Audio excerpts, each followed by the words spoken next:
This is how you add your name to the lock screen of your iPad. It's super simple to do. First, unlock your iPad. Then go to Settings.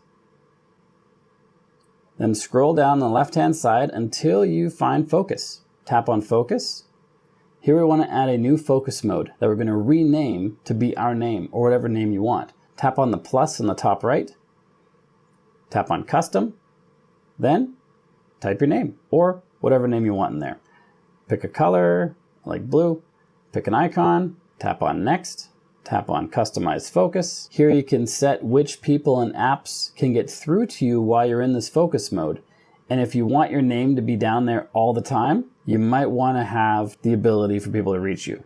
Otherwise, it's going to silence everything. And now that that focus is created, we tap back and we see it on our focus list right there. Now, if we pull down from the top right, tap on Do Not Disturb to see our focus list, tap on your name, in my case, Bjorn, and now it's going to show up at the bottom of your lock screen. If you have value from this video, like and subscribe to let me know. Then check out this video right over here, which shows you how to lock apps using Face ID or hide them, or both, on your iPad. So check out that video, and I'll see you there.